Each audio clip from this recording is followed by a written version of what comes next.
Cray est le chef du clan le plus fort du monde, les âmes en peine, et il est largement respecté pour sa sagesse et sa puissance, mais en réalité, il est complètement faible et ne veut qu'une chose, trouver un moyen de quitter son travail. On voit Cray debout dans une file d'attente lors d'une réunion du clan des chasseurs de trésors, et il semble vraiment ne pas vouloir être là, mais il n'a pas le choix. Les chasseurs de trésors dans ce monde sont essentiellement des célébrités parce qu'ils explorent des coffres au trésor partout dans le monde et affrontent des fantômes, tout cela sans assurance santé. C'est un travail dangereux, mais la promesse de la gloire et des richesses pousse des dizaines de personnes à devenir chasseurs de trésors chaque année. Pour cela, ils rejoignent souvent un clan comme Premier Pas, largement reconnu dans la capitale comme l'un des meilleurs. Il est constitué de plusieurs groupes qui se réunissent pour s'entraider, et la raison pour laquelle tant de gens viennent ici pour se joindre est qu'il y a une limite à ce que vous pouvez accomplir en tant que chasseur solo. Cray essayait de terminer ça sans attirer trop d'attention sur lui, mais de nulle part, la fille derrière lui commence à lui parler et lui demande s'il est là pour rejoindre un groupe aussi. Cray essaie la vieille technique de l'ignorer jusqu'à ce qu'elle s'en aille, mais avant qu'il ne s'en rende compte, elle est déjà devant lui et se présente. Elle s'appelle Ruda et elle est chasseuse de niveau 3, alors elle tend la main à Cray, mais il refuse de la serrer, même s'il lui donne son nom. Ruda est déçue que Cray ne lui ait pas serré la main, mais elle passe outre et commence à parler davantage d'elle-même. Elle chassait en solo jusqu'à maintenant, mais elle est tombée sur un coffre appelé la tanière du loup blanc et elle n'a pas pu le gérer toute seule, alors elle est venue pour rejoindre un groupe. Juste à ce moment-là, l'homme devant eux se retourne et dit à Ruda qu'elle ne devrait pas essayer de s'attaquer à des coffres aussi dangereux que la tanière du loup blanc alors qu'elle n'est qu'au niveau 3. Il ricane et la traite d'amateur inexpérimenté, car même si elle est niveau 3, elle reste une débutante comparée aux autres chasseurs professionnels. Alors que la dispute s'intensifie, Ruda devient vraiment en colère et Cray aurait vraiment souhaité rester chez lui pour ne pas être mêlé à cela. Ruda sort ses couteaux et est sur le point d'attaquer l'homme, mais avant qu'elle ne fasse quoi que ce soit, un garde intervient et rappelle à Ruda qu'ils ne sont pas dans les rues de Londres, et que si elle continue, elle sera bannie de la réunion du clan. Elle réalise qu'elle a perdu son sang-froid un instant, alors elle range ses couteaux et s'excuse pour l'incident, tandis que Cray fait semblant de ne pas être là. Un peu plus tard, Cray entre dans la réunion du clan, et Ruda est toujours avec lui parce qu'il est la seule personne qu'elle connaît ici. Elle est impressionnée par tous les chasseurs puissants ici et se sent un peu dépassée, car elle n'a jamais été dans un endroit comme celui-ci auparavant. Elle demande à Cray s'il est déjà venu ici, et il lui répond que c'est sa 5e fois. Ruda pense qu'il doit être mauvais en tant que chasseur s'il doit revenir sans cesse à la réunion de recrutement. Parmi les chasseurs, le talent est tout, donc même un inconnu peut se faire un nom et grimper les échelons. Ruda remarque un groupe à la tenue voyante de l'autre côté de la salle et demande à Cray ce que c'est. Il lui informe que ce groupe s'appelle les Braves de l'Arche et qu'il est, de tous ceux qui recrutent aujourd'hui, indéniablement le plus fort. En tant que groupe, ils ont réussi à compléter un coffre de niveau 7 avec seulement 6 membres, et ils sont donc largement respectés. Si vous êtes repéré par leur chef, Arc Rodin, vous êtes pratiquement assuré d'avoir une bonne carrière de chasseur, bien qu'il soit assez pointilleux sur ses critères de sélection. Ruda est intriguée d'en savoir plus, alors elle demande des informations sur le bureau vide dans le coin de la salle, mais avant que Cray ne puisse dire quoi que ce soit, le type d'avant revient et dit qu'il va tout expliquer. Ruda ne veut vraiment pas de son aide après leur dispute à l'extérieur, mais Cray continue et lui dit que ce bureau appartient au groupe qui a fondé ce clan. Le groupe était composé de jeunes talents qui sont arrivés dans la capitale il y a quelques années et se sont fait un nom en tant que les âmes en peine. Mais ce que les autres ne savent pas, c'est que ce groupe légendaire est en fait composé des amis d'enfance de Cray. Apparemment, il y avait des rumeurs selon lesquelles le groupe les âmes en peine recruterait aujourd'hui, mais comme leur place est vide, Cray suppose que les rumeurs étaient fausses. À ce moment-là, un jeune qui était venu ici dans l'espoir de postuler pour le groupe, les âmes en peine, remarque qu'ils ne sont toujours pas là, alors il devient furieux, car il croit qu'il deviendra un jour le chasseur le plus fort du monde, et donc le seul groupe digne de le rejoindre est les âmes en peine. Cray trouve le jeune amusant, mais Ruda n'a pas le courage de dire quoi que ce soit, car le jeune a en fait un niveau plus élevé qu'elle. Juste à ce moment-là, une fille nommée Tino intervient, prête à faire taire le gamin aux cheveux rouges par la violence, car elle est la seule à mériter de rejoindre le groupe les âmes en peine. Son partenaire essaie de la calmer, disant que cela ne vaut pas la peine de provoquer une scène, même si le gars aux cheveux rouges était vraiment agaçant. Pendant un instant, on dirait qu'ils se sont suffisamment calmés pour éviter une bagarre, mais ensuite Greg s'en mêle avec ses talents d'instigateur de premier ordre, et tout d'un coup, la salle entière soutient le combat. Plus aucune retenue maintenant, Tino et le garçon se préparent à s'affronter. Cray voit bien que les choses vont devenir chaotiques très bientôt, et il ne veut pas être là quand cela arrivera, alors il demande à Ruda de venir dehors avec lui. Le combat est sur le point de commencer, Tino a déjà l'intention de tuer le garçon à cause de ce qui était essentiellement des vantardises, et elle se dit qu'elle appellera Saul plus tard pour gérer les accusations de meurtre. Du moins, c'était le plan jusqu'à ce qu'elle sente une présence familière à proximité, et dès qu'elle aperçoit Cray, elle oublie tout le combat et se précipite vers lui. Cray est pris au dépourvu par cette attaque soudaine et trébuche en arrière, tandis que Tino, nerveusement, l'appelle maître et lui demande s'il l'a vu perdre son sang-froid un peu plus tôt. Ark arrive alors également et salue Cray, disant qu'il l'attendait car la réunion du clan ne pouvait de toute façon pas commencer avant son arrivée, puisqu'il est à la fois le chef du clan et le leader du groupe Les âmes en peine. Tous ceux qui ne l'avaient pas encore reconnu sont choqués d'apprendre cela, car cela signifie que Cray est la personne la plus importante ici. Cependant, toute cette attention le rend malade et il veut vraiment juste rentrer chez lui. Il y a plusieurs années, lorsque Cray et ses amis d'enfance sont arrivés pour la première fois dans la capitale, ils nettoyaient tous les coffres pour débutants en un temps record, mais il y avait juste un problème, Cray n'avait aucune idée de ce qu'il faisait. Il a été sauvé d'un monstre, et ses coéquipiers pensaient qu'il abaissait intentionnellement sa garde pour servir d'appât, alors qu'en réalité, il était complètement sur le point de se faire dévorer. Tous partageaient le même rêve de devenir des chasseurs exceptionnels, mais contrairement aux 5 autres, Cray était exceptionnellement ordinaire. Il savait qu'un jour ou l'autre, il deviendrait un fardeau pour le groupe et ne voulait pas que ses amis le méprisent à cause de sa faiblesse, alors il a pris la décision de quitter le groupe de son propre chef. Cependant, lorsqu'il a essayé de démissionner, cela a d'une manière ou d'une autre abouti à ce qu'il soit nommé chef du groupe. C'est ainsi qu'il en est arrivé à sa position actuelle de leader de ses amis d'enfance vraiment talentueux, mais il souhaiterait vraiment pouvoir prendre sa retraite de sa carrière de chasseur. Ruda et Greg n'en reviennent toujours pas d'avoir parlé tout ce temps au chef du clan.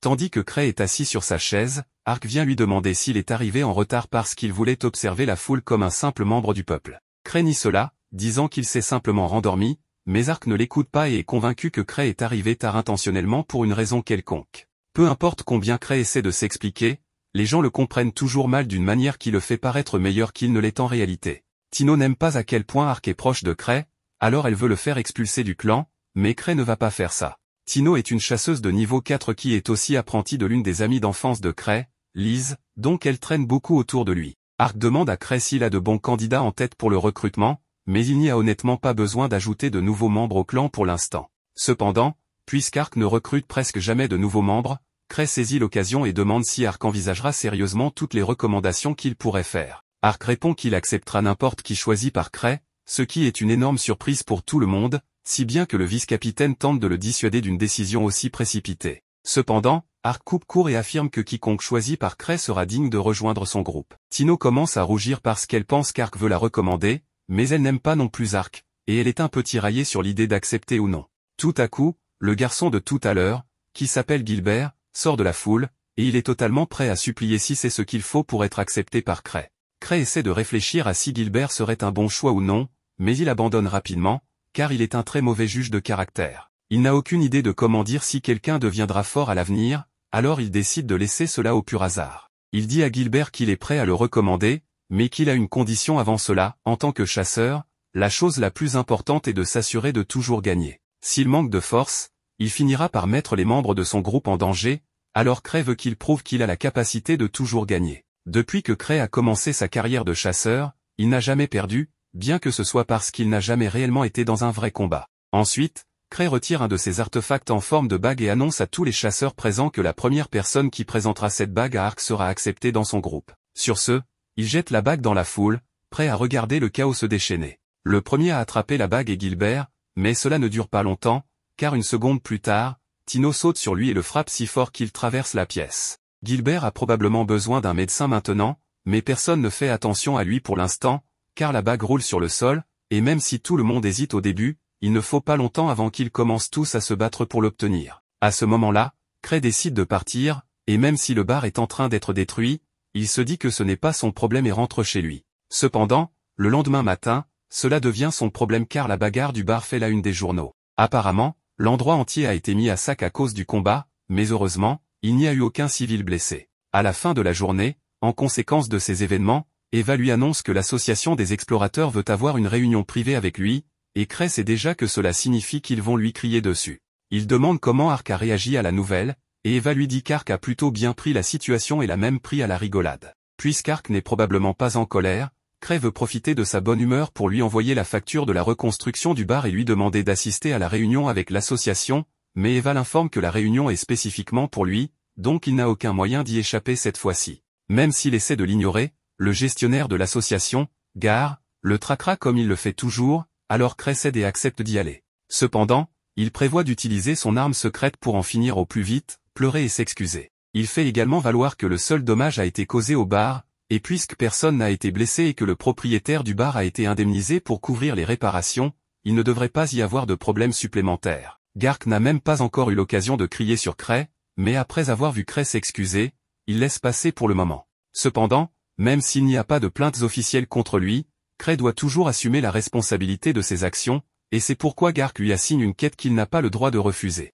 L'association reçoit toutes sortes de quêtes pour les chasseurs, mais avec un volume si important, il y a forcément des quêtes si difficiles ou si mal rémunérées que personne ne veut les faire. Ces quêtes sont ce que les chasseurs appellent des corvées, et Cray n'a vraiment pas envie de s'occuper de ça. Il essaie de prétendre qu'il est trop important pour être coincé avec une corvée, mais Gark ne le laisse pas s'en sortir, alors il est forcé d'en choisir une. Cray ouvre le livre des quêtes et commence à chercher la quête la plus facile, et parmi tout ce qui est disponible, le niveau le plus bas est de 3, alors il choisit celle-là. Il comptait simplement refiler le travail à Ark, mais lorsqu'il va le chercher, Tino l'informe qu'Ark est actuellement en réunion avec des nobles. Il va être absent un bon moment, et personne d'autre n'est là, donc Cray n'a pas beaucoup d'options pour se débarrasser de son travail. À ce moment-là, il remarque que Tino porte sa bague, ce qui signifie qu'elle a gagné son petit jeu hier. Mais cela mis à part, il lui demande si elle est libre en ce moment. Tino est tout excité car elle pense qu'il veut l'inviter à un rendez-vous, mais à sa grande déception, il lui dit qu'il a une quête pour elle. Elle s'enfuit immédiatement,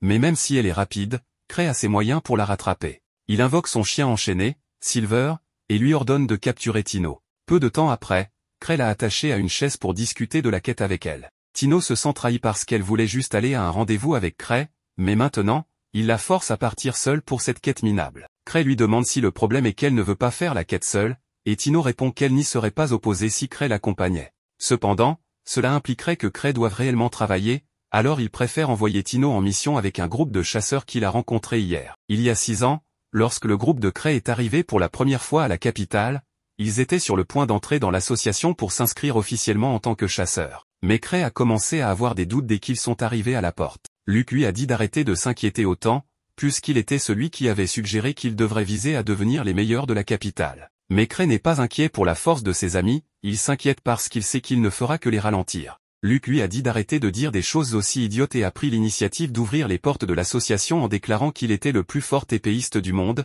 suivi par Liz qui a déclaré qu'elle était la meilleure voleuse au monde. Après une telle entrée grandiose, il n'y avait plus de retour en arrière, alors Cray s'est avancé jusqu'à la réception pour inscrire son groupe. Mais il voulait qu'il regrette de l'avoir choisi comme chef, alors lorsqu'on lui a demandé de choisir un nom pour son groupe, il a décidé de choisir quelque chose de sombre et a appelé le groupe Âme en peine, sans raison particulière. Les autres membres du groupe trouvaient le nom trop sombre et lugubre, mais quand Cray a essayé d'utiliser son mauvais sens du nommage comme excuse pour arrêter d'être le chef, ils ont tous changé d'avis et ont dit qu'ils adoraient le nom. De retour au présent, Cray convoque une réunion avec toutes les personnes à qui il veut déléguer son travail, et Greg n'arrive toujours pas à croire que Cray est vraiment le maître de guilde des âmes en peine. Aussi dur que cela puisse paraître, Cray confirme sa position, ce qui signifie qu'il est également le célèbre imprévisible dont tout le monde a entendu parler à l'association. Lorsqu'un chasseur atteint un certain niveau d'accomplissement et de prestige, on lui attribue des noms spéciaux, et il devient essentiellement une célébrité. Cray a fini par obtenir imprévisible comme deuxième nom, mais Gilbert refuse de croire que Cray dit la vérité,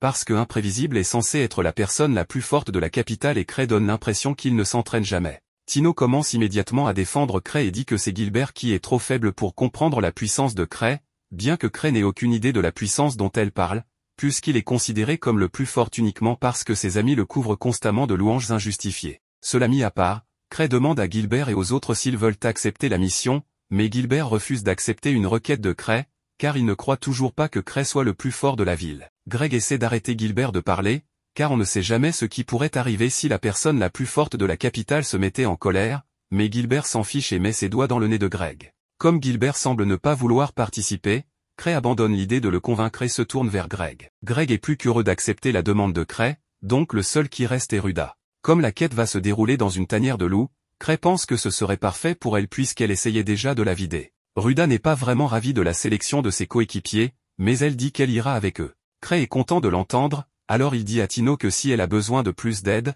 elle peut demander à quelqu'un d'autre du clan de l'accompagner. Tino supplie Cray de rejoindre l'équipe également, mais il refuse catégoriquement. Maintenant qu'il a réglé la question de l'équipe de Tino, Cray se retourne pour partir, mais Gilbert n'aime pas le fait que Cray l'ignore, alors il décide de défier Cray en duel et, s'il perd, il rejoindra l'équipe. Cray déteste quand on le défie, alors il trouve une solution simple et accepte le duel, mais à la condition que Tino se batte à sa place. Tino est d'accord avec l'arrangement parce qu'elle est extrêmement en colère contre Gilbert pour avoir osé insulter et questionner son maître, mais elle utilise également l'occasion pour montrer à Cray à quel point elle peut être flexible, avec des angles de caméra superbes. Gilbert a peut-être eu le visage écrasé par Tino hier, mais il dit qu'il a juste été pris par surprise et qu'il ne perdra pas une deuxième fois contre elle. Et une fois qu'il aura battu Tino, il viendra ensuite pour Cray. Cray commence à être agacé et n'a aucune intention de se battre pour quelque raison que ce soit aujourd'hui.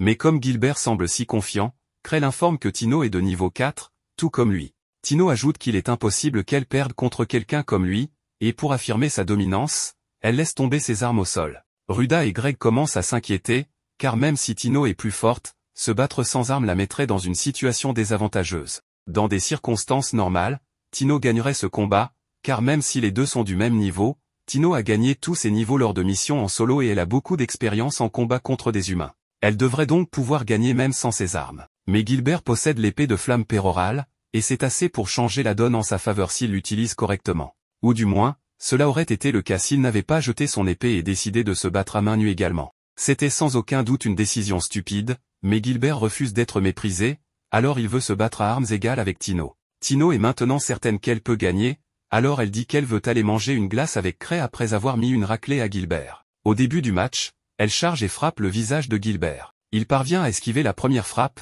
mais se fait tout de même frapper par un coup de pied au visage qui l'envoie valser, comme la dernière fois. Il semble que le combat soit déjà terminé, mais à son crédit, Gilbert se relève et revient à la charge pour continuer à se battre. Il ne fait pas grand-chose et se fait rapidement attraper et mettre dans une clé de soumission, mais au moins il a de l'esprit. Cela lui coûte beaucoup d'efforts, mais Gilbert parvient finalement à se libérer de l'étreinte de Tino. Cependant, il est immédiatement mis au sol par un coup de tranchant à l'arrière de la tête. Cette fois, il ne se relèvera pas. Alors Tino commence à célébrer et remercie Cray de l'avoir aidé à devenir si forte, même si Cray ne l'a jamais vraiment formée. Greg et Ruda sont abasourdis par le fait que Tino soit si forte, et Gilbert ne peut pas faire face à la réalité qu'il y a quelqu'un de plus fort que lui. Depuis le jour où il a pris une épée pour la première fois, Gilbert savait qu'il était destiné à devenir un chasseur. En s'entraînant, il s'est retrouvé à surpasser facilement le niveau des épéistes professionnels. Lorsqu'il a enfin eu l'âge requis pour s'inscrire en tant que chasseur, il est venu à la capitale et a formé un petit groupe pour commencer à nettoyer des donjons.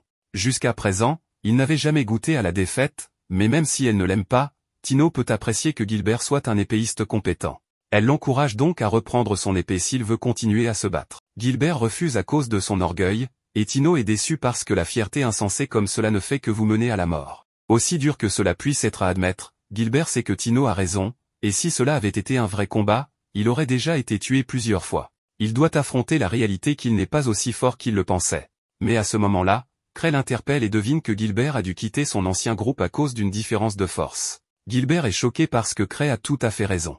Cray explique qu'un problème similaire est survenu dans son groupe, bien qu'il ne soit pas parti à cause de cela, même s'il en avait peut-être eu envie. Gilbert comprend mal cela en pensant que Cray surpasse de loin tous ses coéquipiers et que les âmes en peine est le groupe le plus fort de la capitale. Cela lui donne une toute nouvelle perspective sur ce que signifie être le plus fort. Cray remarque ensuite l'épée de Gilbert et lui donne une légère tape pour voir ce qu'elle peut faire. Des flammes commencent à en sortir à la commande de Cray, et Gilbert est stupéfait, car depuis tout le temps où il a possédé l'épée, il n'a jamais réussi à produire des flammes aussi grandes, encore moins à les contrôler à ce point. Et Cray n'a même pas eu à saisir l'épée par la poignée pour le faire. Dans ce monde, le mana est une substance grossière, omniprésente, mais invisible à l'œil nu. Cependant, dans les coffres au trésor, le mana est condensé sous toutes sortes de formes physiques, bien qu'il reste encore beaucoup de choses à comprendre à son sujet. La tanière du loup blanc est l'un de ces coffres au trésor, et on dit que des fantômes de loups imbibés de sang y apparaissent. Cray est donc content d'avoir envoyé les autres et de ne pas avoir eu à y aller lui-même. Eva lui demande s'il est sûr que c'était une bonne idée d'envoyer des chasseurs inexpérimentés dans la tanière des loups, mais il pense que cela devrait aller, car la tanière est seulement de niveau 3 et les 4 sont plutôt compétents. Il veut aussi remercier Eva pour les informations qu'elle lui a fournies sur Gilbert, car c'était vraiment amusant de voir sa réaction lorsque Cray a deviné au hasard plein de choses sur son passé. Elle est ravie d'avoir pu être utile, mais elle a aussi entendu parler de la façon dont Cray a utilisé les reliques de Gilbert si facilement, et elle veut savoir comment il a fait. Cray explique que la relique était assez simple et que c'est pour cette raison que même Gilbert, malgré son manque d'expérience, a pu l'utiliser sans trop d'entraînement. Cray ne pense donc pas que ce qu'il a fait soit si impressionnant. Malgré tout, il n'y a rien que Cray aime plus que collectionner des reliques, et il envisage sérieusement de demander à Gilbert de lui vendre l'épée. Mais Eva arrête immédiatement cette idée, car Cray continue de dépenser une grande partie de son budget pour collecter des reliques. Sa collection est déjà immense, alors elle ne comprend pas pourquoi il voudrait encore une autre relique. Cray explique que chaque relique est unique à sa manière, donc même s'il possède plus de 20 anneaux de reliques, il en veut toujours plus. Eva se rend compte qu'elle n'arrivera pas à le convaincre, mais même s'il a un revenu considérable, elle ne peut pas le laisser tout dépenser en reliques. Tous les profits du groupe âme en peine sont partagés également entre les membres, quelle que soit leur contribution, ce qui signifie que même si Cray ne fait presque jamais rien, il reçoit tout de même un gros chèque de paie à la fin du mois. Cray ne veut pas renoncer à sa collection de reliques, donc lorsqu'il remarque qu'une de ses reliques doit être rechargée, il l'utilise comme excuse pour mettre fin à la conversation.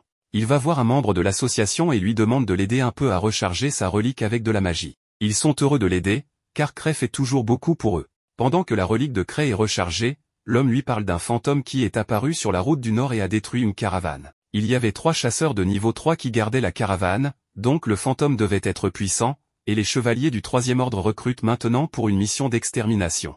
L'homme indique que le fantôme était un loup, et que la localisation est proche de la tanière du loup blanc, donc il doit en provenir. Il y a probablement eu une génération massive de loups, ce qui signifie que la tanière est absolument remplie d'ennemis en ce moment, et que toute personne assez malchanceuse pour s'y trouver passe un mauvais moment. Cray essaie de dissiper ses inquiétudes en se disant que le groupe de Tino va probablement bien, mais ensuite les personnes assises avec lui commencent à parler du fait que les monstres de la tanière du loup blanc sont devenus beaucoup plus forts récemment. L'association envisage même d'augmenter le niveau de menace de la tanière. En fait, un groupe de lanciers de niveau 5 a disparu dans ce donjon, donc personne en dessous du niveau 5 ne pourrait s'en sortir. Cray commence vraiment à s'inquiéter et décide de jeter un œil à la quête qu'il avait reçue plus tôt, réalisant seulement maintenant qu'il était censé secourir ce groupe de lanciers de niveau 5. Il aurait dû lire les détails de la quête avant d'envoyer Tino et les autres là-bas, mais il est trop tard pour les rappeler. Les autres à la table voient Cray agir étrangement, alors il lui demande s'il y a un problème, et il leur dit qu'il a effectivement envoyé Tino dans la tanière du loup blanc. Les deux sont horrifiés que Cray ait envoyé Tino, qui n'est que de niveau 4, dans un donjon qu'un groupe de niveau 5 n'a pas pu vaincre. Ils supposent que Cray savait à quel point c'était dangereux et qu'il l'a envoyé là-bas dans le cadre de son entraînement, car quel genre d'enseignant irresponsable enverrait son élève dans une mission mortelle sans se renseigner d'abord? Cray se lève soudainement et dit qu'il y a quelque chose d'urgent qu'il doit régler. Une fois dans les couloirs, il commence à avoir une attaque de panique et essaie de se rationaliser en disant que Tino est assez compétente, donc elle pourrait être capable de gérer cela. Et Gilbert est presque aussi fort qu'elle, tant qu'il utilise son épée de flamme. Cependant, Cray se rappelle qu'il avait épuisé toute l'énergie de l'épée lors de sa démonstration. Donc, si Gilbert ne l'a pas rechargée par la suite, cette épée est pratiquement inutile. Pendant que Tino et les autres s'approchent de la tanière du loup blanc, ils commencent à ressentir une aura dangereuse, même s'ils ne sont pas encore arrivés. Tino s'attendait à ce que quelque chose comme ça se produise, puisque c'est Cray qui l'a envoyée en mission, c'est pourquoi elle a écrit un testament au cas où elle mourrait. Cependant, elle est certaine qu'elle ne mourra pas, car tout a été calculé avec précision par Cray. Elle croit que le fait que Cray ait choisi Greg, Ruda, et Gilbert pour l'accompagner sur cette mission a également été soigneusement réfléchi. Mais Greg pense que c'est impossible, puisque Cray ne les a rencontrés qu'hier. Gilbert convient que c'est improbable, mais il ne serait pas surpris que Cray ait fait des recherches sur eux avant même qu'ils se rencontrent. En fait, tout l'incident au pub faisait probablement aussi partie de son plan. Donc, même si cette mission dépasse largement leurs compétences, Tino est convaincu que Cray ne les aurait pas envoyés dans une mission sans espoir de survie. Malheureusement, c'est exactement ce que Cray a fait, et il commence à paniquer. Il décide de partir les secourir lui-même, alors il se rend dans sa salle secrète et commence à prendre toutes les reliques qu'il peut porter. Alors qu'il s'apprête à partir, Eva l'aperçoit et suppose elle aussi que Cray a intentionnellement envoyé Tino dans cette mission dangereuse uniquement pour la tester, et que, bien qu'il ait tout planifié pour qu'elle ne soit pas en danger de mort, il est tout de même un peu inquiet et va donc vérifier leur situation. Elle remarque même que Cray porte la relique Slim de Shore, qui est techniquement illégale à posséder selon la loi impériale, mais il ne sait pas ce à quoi il va faire face, donc il veut être prêt. Il se dirige vers le balcon et s'équipe d'une relique en forme de combinaison ailée pour se rendre à la tanière du loup blanc aussi rapidement que possible. Alors qu'il s'envole, Eva espère qu'il pourra revenir sain et sauf, car la dernière personne qui a utilisé cette combinaison a fini par s'écraser la tête la première contre un mur. Un petit tour dans le passé, nous montre qu'une semaine après la création des âmes en peine, l'épée divine ultime du rouquin, appelée la lame du testament, avait été brisée, ce qu'ils ne pouvaient pas croire. Les autres firent remarquer que ce n'était en réalité qu'une épée en bois, et qu'elle n'avait aucune chance face au cyclope qu'ils venaient de combattre. Un vieil aventurier ivre supposa qu'il mentait et se moqua d'eux pour avoir fui la bête. Les filles des âmes en peine lui montrèrent l'œil du cyclope, et le vieil homme faillit se mouiller de peur. Revenant au présent, le groupe de Tino achevait de massacrer le loup monstre. Un monstre aussi puissant ne devrait pas être apparu ici, et ils avaient eu de la chance qu'il n'y en ait qu'un seul. Les autres se demandèrent pourquoi Gilbert n'avait pas utilisé ses flammes, ce à quoi il expliqua qu'il n'avait plus de mana. Gilbert réalisa que c'était parce que Cray avait tout utilisé, et révéla qu'il ne pouvait pas recharger lui-même son mana.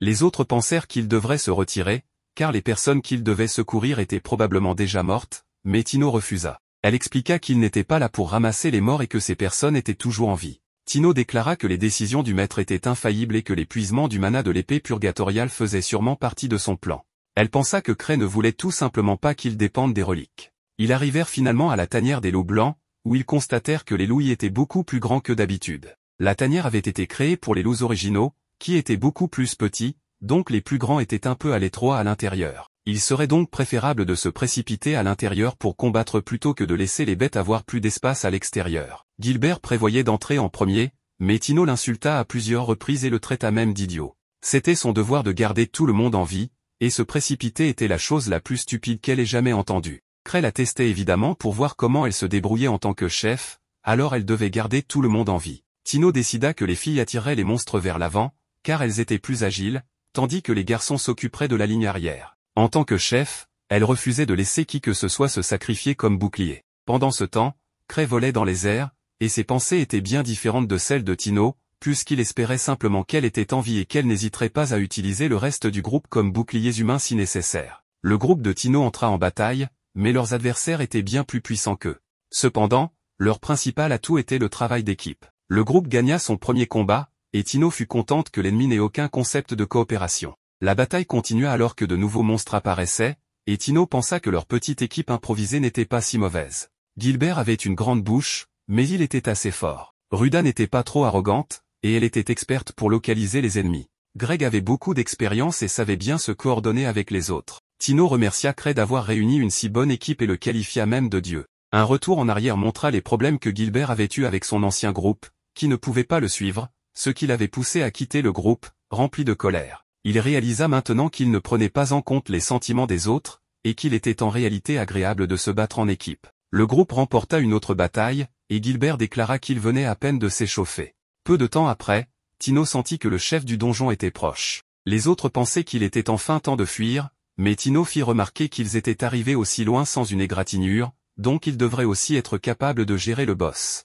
Tino reconnut que la prudence était généralement une bonne chose, mais les missions sans risque ne faisaient pas progresser les gens. Greg pensa au fait que lorsqu'un chasseur atteignait le niveau 4, il pouvait vivre confortablement en ne complétant que des trésors en dessous de son niveau. Greg l'avait fait, et il fuyait toujours lorsque la mission devenait trop difficile. Il avait vu d'innombrables amis mourir au combat, ce qui l'avait rendu craintif. Tino comprit qu'il avait approché premier pas parce qu'il voulait changer cela chez lui, et c'était probablement pour cette raison que Cray avait intégré Greg dans ce groupe. Elle prédit que Cray ne les avait pas réunis au hasard et qu'il voulait en réalité sauver tous ses perdants. Elle déclare que Cray ne fait jamais les choses sans une bonne raison et que tout se déroule selon son plan parfait. Ruda, désormais convaincue, veut savoir pourquoi Cray l'a choisi elle en particulier. Tino suppose qu'il l'a simplement choisi à cause de ses atouts très visibles. Pendant ce temps, dans le ciel, Cray craint d'être trop tard pour empêcher Tino d'entrer dans le trésor. Il panique parce que cette relique volante est totalement hors de contrôle et maudit la personne qui l'a fabriquée. La relique est si imprévisible qu'elle envoie Cray directement dans le trésor. À l'intérieur,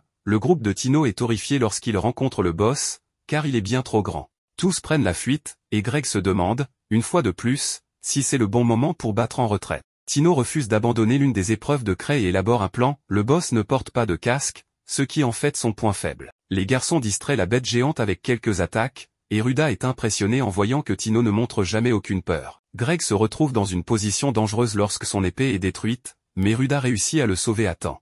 Tino démontre ses compétences impressionnantes en réduisant la distance qui la sépare du monstre furieux et en le poignardant directement dans le cou. Le groupe de Tino sort victorieux et elle utilise une potion sur sa jambe blessée. L'équipe est joyeuse à ce moment-là, car tout ce qu'il reste à faire est de secourir les personnes en danger. Tino donne une épée à Greg en attendant, mais elle doit rapidement esquiver une attaque. Tout le monde est horrifié lorsque d'autres boss apparaissent, et ils craignent de ne pas pouvoir en affronter autant. Même Tino pense que Cray est allé trop loin avec son test et décide qu'ils devront courir vers un passage à proximité pour éviter les attaques des boss. Malheureusement, le passage est bloqué, et les garçons décident qu'ils n'ont pas d'autre choix que de servir d'appât pour permettre aux filles de s'échapper. Ils leur disent de ne pas trop y penser, car c'est mieux que de tous mourir. Tino se demande pourquoi Cray les a mis dans cette position, et elle est choquée lorsqu'elle réalise quelque chose à propos de l'anneau de Cray.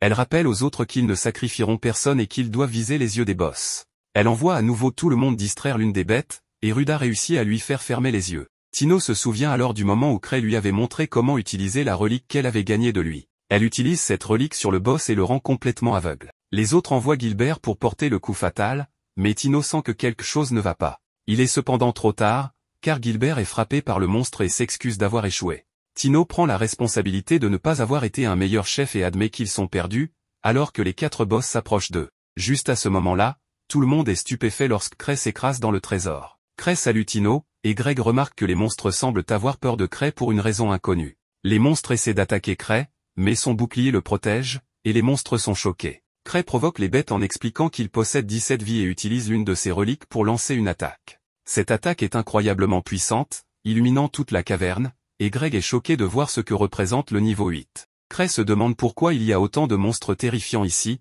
car ce lieu est censé être un trésor de niveau 3. Le reste du groupe est stupéfait de voir que le boss a survécu à l'attaque de Cray, mais ce dernier savait que ce serait le cas, car les anneaux de tir ne sont pas si puissants. Le reste de l'équipe panique alors que les autres boss se rapprochent de Cray, armés d'épées et de fusils. Cray, en revanche, ne s'inquiète pas trop, pensant à ses 17 anneaux de sécurité qu'il a apportés avec lui. Tous les boss s'apprêtent à attaquer en même temps, alors Cray détermine qu'il n'a pas d'autre choix que d'utiliser son arme secrète. Les monstres sont horrifiés lorsqu'il enlève son collier et boit quelque chose provenant d'une fiole. Cray utilise la fiole pour créer un écran de fumée et dit aux autres de fuir pour sauver leur vie. Il se déplace assez lentement, donc Gilbert est certain qu'ils vont se faire attraper. Ruda lui rappelle que Tino est blessé, c'est pourquoi Cray avance volontairement lentement derrière eux. Ce n'est pourtant pas le cas, car Cray est en réalité juste un très mauvais coureur. Tino pense également qu'il le fait exprès pour la protéger, et elle se remémore leur première rencontre. Tino était importuné par des voyous, mais les âmes en peine étaient intervenues pour la sauver. Depuis ce jour, Tino voulait rejoindre les âmes en peine, et c'est ainsi qu'elle commença son admiration pour Cray. Tout le monde remercie Cray d'être venu à la rescousse et félicite Tino d'avoir réussi à les maintenir en vie aussi longtemps. Cray loue Tino pour son excellent travail, mais ses blessures lui causent beaucoup de douleur. Cray réalise ce qu'elle veut qu'il fasse, alors il la soigne, et Tino déclare qu'elle ne ressent plus aucune douleur. Gilbert est impressionné de le voir soigner avec une relique, mais Cray pense avec défensive qu'il a besoin d'une relique pour tout faire. Malheureusement, Cray n'a pas pu vaincre les boss, et ils ont désormais un autre problème à gérer, ils sont complètement perdus à l'intérieur du trésor, sans aucune indication sur la sortie, et Cray n'a aucune idée de ce qu'il faut faire. Tino et Ruda sont tous les deux des voleurs, donc il espère vraiment qu'il ferait un peu de reconnaissance ou quelque chose, mais ils ont une foi totale en Cray, convaincu qu'il sait où il va, même si ce n'est pas le cas. À ce moment-là, Gilbert prend la parole et, après tout ce qu'il a appris, il est sûr que le grand Cray doit savoir ce qu'il fait. Cependant, pour lui, cela ressemble un peu à une errance sans but. Il demande si Cray les conduit vers la sortie,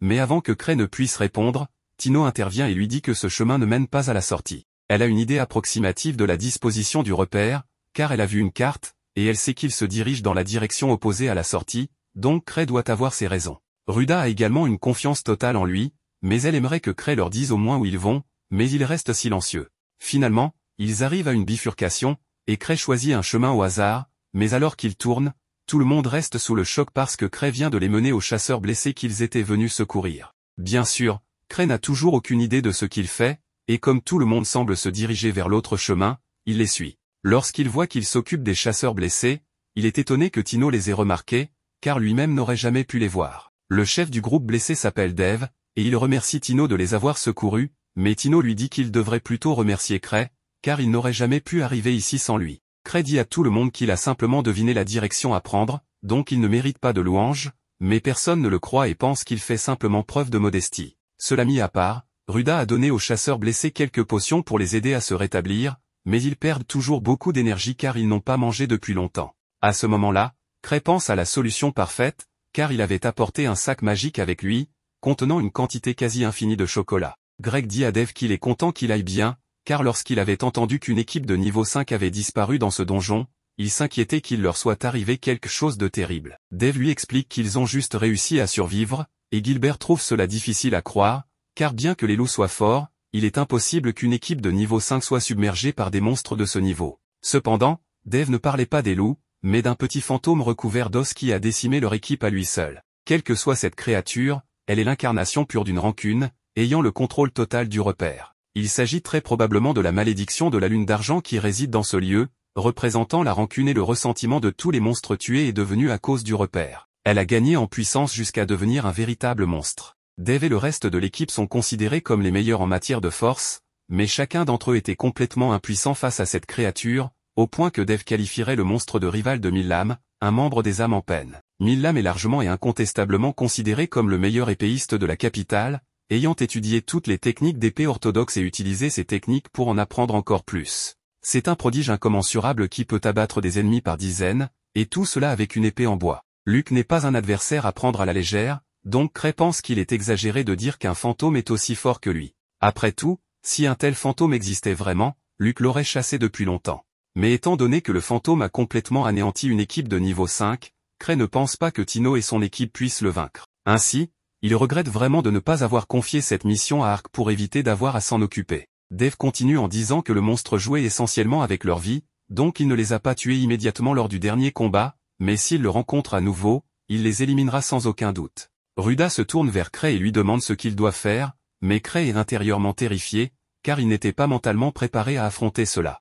Il reste un moment sans rien dire avant de proposer une idée et de dire à Ruda qu'ils doivent donner la priorité à la sécurité des blessés, donc ils devraient quitter le repère avant de faire quoi que ce soit d'autre. En plus de cela, puisque cette mission était à l'origine celle de Tino, Cray lui dit qu'elle est désormais en charge. Tino ne pense pas mériter le rôle de leader alors qu'une personne aussi formidable que Cray est là, mais Cray insiste pour qu'elle prenne les commandes, car il ne veut pas s'en occuper. Tino finit par accepter de reprendre le rôle de chef et elle est d'accord avec ce que Cray a dit à propos de quitter le repère, donc elle va guider tout le monde vers la sortie. Il devrait pouvoir y arriver beaucoup plus rapidement, puisque Cray a complètement guéri sa jambe, mais Cray lui rappelle qu'il y a encore des blessés dans le groupe, donc elle ne devrait pas aller trop vite pour qu'il puisse suivre. Il dit cela principalement pour lui-même, car il n'y a aucune chance qu'il puisse suivre la vitesse de Tino, étant donné qu'il n'est pas en forme. Après avoir parcouru un peu le repère en sens inverse, Tino dit à tout le monde qu'ils se rapprochent de la sortie et qu'ils ont eu de la chance jusqu'à présent, car ils n'ont pas rencontré le fantôme mortel. Mais si cette créature apparaît, Dave promet de se sacrifier pour protéger tout le monde et leur donner du temps pour fuir. Tino l'assure que cela ne sera pas nécessaire, car tant que Cray est avec eux, elle est certaine que tout le monde s'en sortira vivant. Cependant, Cray n'est pas du tout confiant que tout le monde s'en sortira vivant, et il envisage sérieusement de prendre Tino et de laisser les autres derrière si le monstre apparaît. Pour l'instant, il décide de rester optimiste. Il a encore 5 anneaux de sécurité, donc il pourra au moins survivre un moment s'il devait vraiment combattre, mais il n'a pas d'autres reliques utiles avec lui. Les anneaux de choc ne fonctionnent pas, et il a laissé tomber l'unique épée relique qu'il avait en volant jusqu'ici, donc il est difficile de rester optimiste. À ce moment-là, tout le monde sent quelque chose s'approcher, alors ils se mettent tous en position de combat, et Cray se place devant Tino pour la protéger. Il n'a pas de relique d'attaque avec lui, mais il est prêt à utiliser son corps comme un missile humain si nécessaire. L'atmosphère de la grotte change à mesure que le fantôme s'approche. Tout le monde est terrifié, car ils peuvent déjà sentir qu'ils n'ont aucune chance contre cette chose. Cependant, Tino voit quelque chose d'encore plus terrifiant apparaître derrière le monstre, et un sentiment de terreur imminente l'envahit, alors elle commence à supplier Cray de l'aider. Cray semble savoir qui est la deuxième figure, mais il est plus confus qu'effrayé, car il ne comprend pas pourquoi elle est ici. À ce moment-là, la deuxième personne se déplace si rapidement qu'elle élimine le fantôme d'un seul coup de pied, et après cette démonstration de force, il ne fait aucun doute dans l'esprit de Cray qu'il s'agit de Liz. Elle s'approche alors de Cray et lui demande si c'était bien de donner ce coup de pied au fantôme, car elle ne sait pas vraiment ce qui se passe. Cray lui dit qu'elle n'a rien à craindre, et elle est heureuse de l'entendre. Puis, comme elle a finalement retrouvé Cray, elle lui dit qu'elle a trouvé l'une de ses reliques d'épée par terre en chemin. Ruda et Greg réalisent immédiatement qui est Liz, mais Dave n'en a jamais entendu parler, ce qui met Liz en colère, car elle n'arrive pas à croire qu'il y ait des chasseurs qui ne connaissent pas les âmes en peine. Elle était déjà de mauvaise humeur avant d'arriver ici, car elle a couru tout le chemin pour voir Cray, pour ensuite apprendre qu'il était parti dans ce repère. Au début, elle pensait que Cray s'inquiétait trop, car elle était sûre que Tino pouvait gérer la mission seule. Alors, imaginez sa déception lorsqu'elle découvre que Tino est incapable de gérer un si petit repère toute seule. Gilbert tente de défendre Tino et d'expliquer qu'elle n'a rien fait de mal, mais Liz ne veut rien entendre et le projette contre le mur d'un coup de pied, le laissant presque à l'agonie. Maintenant qu'il n'y a plus de distraction, elle recommence à crier sur Tino pour être aussi incompétente après tout l'entraînement qu'elle a subi. Tino commence à implorer son pardon, et Cray a du mal à regarder, car Liz est vraiment dure avec elle. Alors que Liz continue de crier sur Tino, le fantôme parvient à se remettre du coup de pied qu'il a reçu, et Greg et Ruda versent des potions de soins sur Gilbert pour l'empêcher de mourir des blessures causées par le coup. Cray ne veut pas que Tino soit touché par un coup de pied également, donc il essaie de calmer Liz et lui dit qu'elle ne devrait pas être en colère contre Tino. Il l'a envoyée ici pour secourir des chasseurs, et elle a accompli sa mission, donc il n'est pas juste de la traiter d'incompétente après ce qu'elle a fait. Dès que Liz entend Cray dire cela, toute sa colère disparaît, et elle lui demande si Tino a vraiment fait du bon travail. Cray lui assure que Tino l'a vraiment impressionné, et pendant qu'il parle des personnes impressionnantes, il félicite Lise d'avoir enfin appris à maîtriser la puissance de ses attaques. Lise est vraiment heureuse de recevoir des compliments, même si elle ne comprend toujours pas l'intérêt de rendre certains de ses coups plus faibles. Mais comme Craig insistait constamment là-dessus, elle a appris à arrêter ses frappes juste avant l'impact. Craig est content qu'elle ait suivi son conseil, mais il reste du travail à faire, car Gilbert est en état critique à cause de son coup de semonce. Tino s'excuse à nouveau pour tous les problèmes qu'elle a causés, mais Lise n'est plus fâchée à ce sujet. Elle lui dit qu'elle a du talent, mais qu'elle devra travailler beaucoup plus dur pour compenser son manque de force. À ce moment-là, le fantôme s'est regroupé avec l'un des loups boss et se prépare à attaquer le groupe à nouveau. Alors que tout le monde est effrayé, Lise est juste agacée que le monstre ait l'audace de sortir une mitraillette, comme si cela allait changer quoi que ce soit. Elle remet son masque, et lorsque le loup commence à tirer sur elle, elle reste simplement là, car les balles sont bien trop lentes pour représenter une menace. Une fois le chargeur vide, Lise est toujours là, indemne. Non seulement elle tient quelques-unes des balles dans sa main, mais elle a même eu le temps de créer un motif avec les autres balles qu'elle a attrapées. Elle était calmée avant, mais après avoir appris que Tino avait perdu face à un monstre armé d'une mitraillette, elle est encore plus furieuse qu'auparavant. Lise esquivait déjà les balles à l'âge de 10 ans, donc c'est une insulte à sa force qu'un monstre ose pointer une arme sur elle en pensant que cela pourrait marcher. Elle va démontrer à quel point il est facile de vaincre un fantôme comme celui-ci. Elle fait un salto arrière dans les airs et, en redescendant, elle donne un coup de pied droit à travers le loup géant, le coupant en deux et le faisant exploser. Ce n'était pas difficile du tout, donc elle ne comprend pas pourquoi Tino n'a pas fait la même chose pour battre le loup depuis longtemps. Pendant qu'elle parlait, le fantôme a sorti son épée et a chargé sur Lise, mais comme pour le premier monstre, Lise pense qu'il aurait dû être facile pour Tino de vaincre quelque chose d'aussi faible. Après avoir attrapé l'épée du fantôme avec 2 doigts, elle lui donne un coup de genou pour l'envoyer dans les airs, puis enchaîne coup sur coup tout en critiquant Tino pour être trop faible pour faire cela elle-même. Tino éclate en sanglots, et Craig se sent mal pour elle, mais ce genre de situation est assez courant avec Lise en tant qu'entraîneuse. Lise est la chasseuse la plus rapide au monde, et sa vitesse incroyable lui a valu le surnom de Ombre Invisible. Une fois tout terminé, Tino, Greg, Ruda et Gilbert se retrouvent à la guilde, et Gilbert informe tout le monde qu'il souhaite donner son épée de flamme à Craig, car il a compris qu'il comptait trop dessus. Il a l'intention de s'entraîner à partir de 0 jusqu'à ce qu'il soit capable d'attraper les balles comme Lise. Aucun des autres ne pense qu'il pourra jamais y arriver, mais s'il est vraiment sérieux à vouloir être comme Lise, Tino pense qu'il devrait savoir quelque chose à propos des masques qu'il porte. Tout le monde pense que Craig a fait cela intentionnellement pour affiner le sens de l'équipe, mais en réalité, lorsqu'il a commandé les masques pour les âmes en peine il y a 6 ans, il a oublié de faire découper les ouvertures pour les yeux, donc tous les membres du groupe combattent en étant pratiquement aveugles tout le temps.